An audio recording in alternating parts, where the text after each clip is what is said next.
अज्ञानतिमिरान्धस्य ज्ञानाञ्जनशलाकया चक्षुरुन्मिलितं येन तस्मै श्रीगुरवे नमः।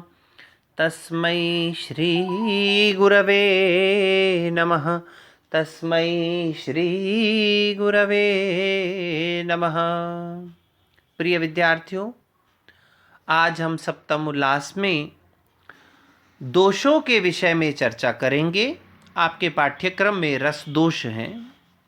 सबसे पहले मम्मट ने दोष की सामान्य परिभाषा देते हुए क्या कहा है, सामान्य लक्षण बताया है।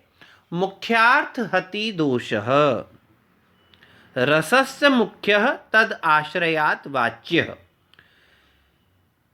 मुख्यार्थ हति दोषः, जिससे मुख्य अर्थ का अपकर्ष होता हो, मुख्य अर्थ का नाश होता हो। यहाँ हति शब्द जो है विनाश के अर्थ में या नाश के अर्थ में नहीं है, अपितु यहाँ है हति से तात्पर्य देखिए हन धातु तिन प्रत्यय करके यहाँ हति शब्द बनता है। वस्तुतः इसका अर्थ जो होता है वह तो होता है विनाश, लेकिन यहाँ विनाश अर्थ न हो करके उस हति से तात्पर्य है अपकर्ष, यानी कि जहां पर मुख्यार्थ का अपकर्षक हो जाए, जिसके द्वारा उसे दोष कहते हैं। और मुख्यार्थ क्या है? रसश्च मुख्यः, या मुख्यार्थ पद का वाच्य नहीं है, वाच्यार्थ का वाचक नहीं है, अपितु रस जो है वह मुख्य है। मुख्य जो है वो रस है, अर्थात जहां पर रस का अपकर्ष हो जाए उसे हम दोष कहते हैं। फिर तदश्रयात वाच्यः, और रस उसका आश्रय होने से, रस का आश्रय होने से जो वाच्यार्थ है हम उसको मुख्यार्थ भी कह सकते हैं।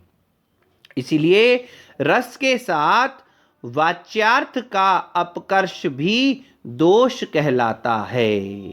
तो हमने देखा कि दोष की क्या परिभाषा है, मुख्यार्थ हति दोषः। अब विभिन्न प्रकार के दोष हैं, उनमें से आपके पाठ्यक्रम में रस दोष निर्धारित हैं। आज हम रस दोषों पर चर्चा करेंगे कि रस दोष क्या हैं, कितने हैं और कैसे हैं। व्यभिचारी रस स्थायी भावानाम शब्दवाच्यता कष्ट कल्पनया व्यक्ति रनुभाव विभावयो प्रतिकूल विभावादि ग्रहोद्दीप्ति पुनः पुनः अकांडे प्रथनच्छेदो अंगस्य अपि अति विस्तृति प्रतिकूल विभावादि अंगिनो अनुसंधानम प्रकृति नाम विपर्ययः अनंगस्याभिधानम च रसे दोषा स्यु ईदृशा। ये सब रस के दोष कहे जाते हैं। रस में ये प्रकार के, ये सभी के सभी दोष कहे जाते हैं। अब कौन कौन से दोष आएंगे तो हम देखें। सबसे पहले आता है व्यभिचारी रस स्थायी भावानाम शब्द वाच्यता। व्यभिचारी भावों की, रस की और स्थायी भावों की स्वशब्द वाच्यता, अर्थात उनका अपने शब्द के द्वारा कहा जाना। देखिए, जहाँ पर हमें रस की अनुभूति होती है तो हम अपने आप उसको अनुभव करते हैं, लेकिन कभी भी शब्दतः ये कथित नहीं होता है कि मुझे इस रस की अनुभूति हो रही है। कभी कहा क्या किसी ने, मुझे श्रृंगार रस की अनुभूति होती है, मुझे यह देखने से, जब मैं कार्टून देखता हूँ तो मुझे हास्य रस की अनुभूति होती है ना, वहाँ हास्य अपने आप आने लग जाता है। तो इस प्रकार से व्यभिचारी भावों की, रस की और स्थायी भावों की स्वशब्द वाच्यता नहीं होनी चाहिए। अगर ऐसा है तो वहां पर रस का दोष कहलाया जाता है। इसका एक उदाहरण हम देखें। सबसे पहले एक उदाहरण आता है व्यभिचारी भावों की स्वशब्द वाच्यता कैसे मानी गई है? स्वशब्द वाच्यता कैसे मानी गई है? सव्रीडा दयितानने सकरुणा मातंग चर्मांबरे सत्रासा भुजंगे सविस्मय रसा चंद्रे अमृतस्यंदिनी सईर्ष्या जहनु सुता अवलोकन विधौ दीना कपोलदरे पार्वत्या नवसंगम प्रणयिनी दृष्टि शिवाय अस्तु वह। देखिए, इस श्लोक के अर्थ पर तो हम न जाएं, लेकिन इसके यहाँ इस श्लोक में प्रयुक्त व्यभिचारी भावों को अगर देखें हम तो उसके हमें ध्यान होगा। देखिए, एक शब्द है यहाँ पर व्रीड़ा है, व्रीड़ा के बाद में सकरुणा, सत्रासा, सविस्मय रसा, सईर्ष्या, दीना, ये जो शब्द हैं ये व्यभिचारी भाव हैं, लेकिन यहाँ पर व्यभिचारी भावों का प्रयोग नहीं किया जाना चाहिए। अगर यहाँ व्यभिचारी भावों का प्रयोग कर दिया गया है शब्दतः तो यहाँ पर रस दोष हो जाता है। विद्वानों ने इसके निवारण के भी उपाय बताए हैं। कई लोग कहते हैं कि जो ये सव्रीड़ा शब्द है उसके स्थान पर अगर व्यानम्रा का प्रयोग कर दिया जाए, सकरुणा के स्थान पर अगर मुकुलिता का प्रयोग कर दिया जाए, सत्रासा के स्थान पर सोत्कंपा कर दिया जाए, सविस्मय रसा के स्थान पर निमेष रहिता कर दिया जाए, सईर्ष्या के स्थान पर मीलद भ्रू कर दिया जाए और दीना के स्थान पर म्लाना कर दिया जाए तो व्यभिचारी भावों की स्वशब्द वाच्यता नहीं रहेगी और इस दोष का निवारण हो जाएगा। इसीलिए यहाँ पर कौन सा रस दोष है? व्यभिचारी भावों की क्या है? स्वशब्द वाच्यता। इसके संदर्भ में एक श्लोक भी है, व्यानम्रा दयितानने मुकुलिता मातंग चर्मांबरे सोत्कंपा भुजगे निमेष रहिता चंद्रे अमृतस्यंदिनी शीर्ष्या जहनु सुतावलोकन विधौ म्लाना कपोलदरे पार्वत्या नवसंगम प्रणयिनी दृष्टि शिवाय अस्तु वह। वो का वही श्लोक भाव में आ रहा है, लेकिन यहाँ इस श्लोक में व्रीड़ा इत्यादि व्यभिचारी भावों का शब्दतः कथन नहीं है। दूसरा आता है, रस की स्वशब्द वाच्यता नहीं होनी चाहिए।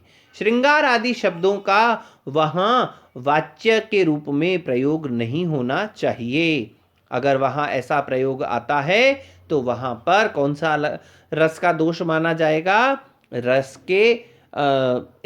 का शब्द स्वशब्द वाच्यता आएगा। एक उदाहरण देखिए, ताम अनंग जय मंगल श्रियम किंचिद उच्च भुज मूल क्लोकिताम नेत्रयो कृतवतो अस्य गोचरे को अपि अजायत रसो निरंतरः।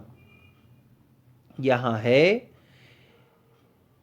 कामदेव की विजय की मंगल लक्ष्मी और किंचित ऊपर उठी हुई भुजा को देख करके, यानी उस भुजा की स्थिति को देखने पर उस नायिका के मन में नायिका को देख करके नायक के मन में किसी अनिर्वचनीय अविच्छिन्न रस का उदय हुआ। को अपि अजायत रसो निरंतरः, उसके मन में कोई अगोचर मतलब कोई निरंतर अविच्छिन्न एक रस का वहां उदय हुआ। ये जो रस शब्द का प्रयोग है यह यहाँ शब्दतः होने के कारण से यहाँ पर क्या है, उसके अंदर क्या कर रहा है?